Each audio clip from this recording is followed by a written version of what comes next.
Drafting Masters 25 is all about the combos, which there are quite a lot in this set. So let's dive right into it. First up, we have a combo with the Reform. Basically what the card does is that when it dies, you put a 3/3 into play, and when that dies, you get a 6/6, and when that dies, you get a 9/9. And the reason why the Worm is so good is because there's cards that let you sacrifice creatures. The one you'll see the most of is Phyrexian Ghoul, which is a common. Pretty standard sacrifice ability. You sacrifice a creature, gets +2/+2 until end of turn. So if you have the Reform and the Phyrexian Ghoul out at the same time, you can then sacrifice the Worm and the tokens and leave yourself with a 9/9, which is quite gangster, and it gets even more gangster if you have Dark Ritual. If in your opening hand, you're lucky enough to have Phyrexian Ghoul, Reform, 2 Dark Rituals, you can do turn 1 Dark Ritual into Phyrexian Ghoul, and then play an island, do another Dark Ritual on turn 2, and then play Reform. So it seems kind of hard to pull off. The hardest part is getting the Reform, but once you draft the Reform, then Dark Ritual and Phyrexian Ghoul shouldn't be too hard to get. And if for some reason you can't find any Phyrexian Ghouls, alternatively, you can pick up a Fallen Angel, a Hell's Caretaker, and if you get super desperate, you could always go with Lunarch Mantle, but hopefully it won't come to that. But one more card here, Supernatural Stamina is kind of like the icing on the cake. If you have Supernatural Stamina ready when Reform dies, you can bring back the Worm and get the token, so it's pretty good. And similar to this combo, we have another combo that centers around Flash. For those unfamiliar, Flash says you may put a creature card from your hand onto the battlefield. If you do, sacrifice it unless you pay its mana cost reduced by up to 2. And while the card works decently well to surprise your opponent, the best part of the card is to combine it with things that have enter the battlefield abilities. One of those cards would be Herbalist Protector, which when it comes into play, you get a 4/4 Angel token. So you pay 2 for Flash, you get in the Herbalist Protector, and you can just let it get sacrificed because it's just a 1/1. And this card is quite good because you can get this out turn 2. So turn 2 Flying Angel thingies, it's pretty good. And even better than Herbalist Protector is Protean Hulk, which when it dies, you can search the library for any number of creature cards with total converted mana cost 6 or less, and you put them on the battlefield. It's pretty good. I mean, all that on turn 2 is pretty good. But even if you don't have a Protean Hulk, Flash still works well with other cards like Mesmeric Fiend and Fiend Hunter. And if you use Flash on these cards, let them get sacrificed, their second ability will trigger before their first ability, which effectively means the card they exile is gone permanently. Not necessarily a game-winning combo, but it's one that says F you to your opponent, so it's pretty cool. And speaking of cool combos, we have a series of combos that center around Horseshoe Crab, and it's cool enough where I would expect every pod would have at least one deck that centers around Horseshoe Crab. The go-to combo card here would be Retraction Helix, which says until end of turn, target creature gains tap, return target non-land permanent to its owner's hand. So Retraction Helix targeting Horseshoe Crab, you tap it, bounce, then untap it, bounce again, you just keep doing that until all your blue mana runs out. And given that both these cards are common, it's not that impossible to pull this combo off. And to make Horseshoe Crab even better, there's a couple alternatives to Retraction Helix. The first one is Presence of Gone, which I could have sworn was an STD, right? Like I've definitely heard that before. Like my girlfriend gave me Gone, or my sister gave me Gone, right? Like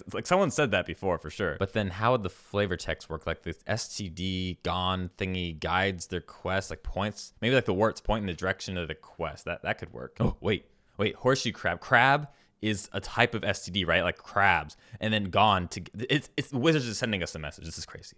Gotta ponder this one further, but probably should get back to this. Presence of Gone with Horseshoe Crab. The Presence of Gone goes on the Horseshoe Crab and allows you to tappy for a little 1/1 token and untap the Horseshoe Crab, and you keep doing it, and yeah, great. And it's also common, so you're probably going to see it quite a bit. So yeah, but that's not all. We also have 2 cards at the uncommon level that work with Horseshoe Crab. One is Quicksilver Dagger, which pings your opponent, draws a card. And the second uncommon, this equipment here, also pings your opponent. And I think that the best part of all these crab combos is that it really only works with the crab and nothing else. Although a ghetto alternative to the crab would be Nettle Sentinel. But if you see a lot of Horseshoe Crabs early on in the draft, just grab them and then maybe make a deck out of them. It'd probably work out pretty well. Next up is a pretty simple combo between Fortune Thief and them Booties. Fortune Thief says damage that would reduce your life total to less than 1 reduces to 1 instead. And the boots give it hexproof, so it's pretty good. And oh man, we still have a lot more combos to go over, so we're gonna rapid fire this. Okay, next one is all about Notion Thief, which if your opponent draws extra cards, you basically get those cards instead. The cards that work with it are Mikakoro, Humble Defector, and Arcane Denial. Next is a pretty well-known combo between Arbor Elf and Utopia Sprawl. Turn 1, you play Arbor Elf. Turn 2, you play Utopia Sprawl on your untapped land, and you can get 4 mana by turn 2. It's pretty good. Next is Living Death. Living Death is very much like Living End. Both players bring creatures from their graveyards into play, sacrifice the creature they had before, and to make sure your opponent doesn't bring back their creatures, you can play Nihil Spellbomb, and there goes their graveyard. Next is Brainstorm. Brainstorm works well if you have fetch lands, but there are no fetch lands in the set. And if you can't shuffle your library, those 2 trash cards from your hand just sit on top of your library, and that's no good. But there are still ways to shuffle your library, like with Squadron Hawk and with the other cards you see on the screen here, but I'm not going to read them because reading's hard. Great. Next combo centers around this card here, the Is It Chemister. It's balls most of the time, but if you build around it, it can be quite good. Assuming you have a way to get cards into your graveyard, you can pick up cards like Chroma's Vengeance and Cinderstorm, and you get some good value out of that. And hey, you might be able to cast cards like Conflux, which you'll be the only player to do so because Conflux, I don't even know why it's there. Great. Next, there's Loyal Sentry with Active Heroism. Loyal Sentry can block an additional creature, it kills those creatures, and it's not bad value, especially if you can untap it. Next, because I haven't said next enough in this video, next, we have Zada, which was downgraded from a rare to uncommon, and if you're lucky enough to pick it up early, you can build a deck around it, and there's a lot of good things to do with it. All instants and sorceries that you target with it will be copied onto all your other creatures, so I'm sure a lot of people would think that this is a pretty fun deck to build. Next, we have a combo between Hannah and Promise of Butt Sex. It's not too crazy or anything, but the longer the game goes, you can keep bringing back the enchantment over and over again. Next, Next, we have Core Firewalker and Pyroclasm. It's not really a combo, it's just something that's kind of cool when it happens. Core Firewalker survives the Pyroclasm, you gain life. Yeah, great. Nox, we have cards that center around Valor and Necros. Valor says whenever a creature enters the battlefield and you control, creature you control get +1/+1 on the turn. So any card that puts multiple creatures into play is gonna be pretty good. So like Hordeling Outburst, Promise, it'll trigger Valor multiple times, you get multiple +1/+1s on your creatures. Pretty good. Moving on, you see what I did there? You didn't see that coming. We have cards that center around Echoing Courage, which pumps a creature and all creatures with the same name. And this works well with cards like Squadron Hawk, Timber Pack Wolf, Self-Assembler, stuff like that. Next, we have cards that center around Luminarch Ascension. There is Lull and there's Ensnaring Bridge, and mostly just Lull because the odds of you pulling Ensnaring Bridge and Luminarch Ascension in the same draft is pretty slim. With Luminarch Ascension, as long as you didn't lose life, you get counters, and once you get to 4 counters, you can make these 4/4 Angels tokens. It's pretty good, and it's all about not taking damage. Lull helps. You don't really need it though because you could have creatures, but Lull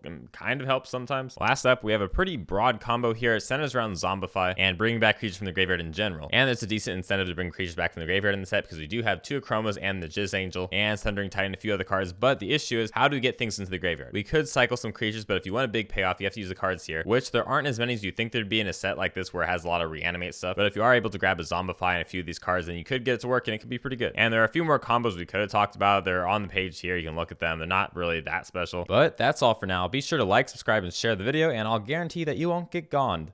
Okay, time to get to the bottom of this. I'm pretty sure it's an STD. Let's see. Gond, a member of an indigenous people living in the hills. Oh boy. Well, that was offensive.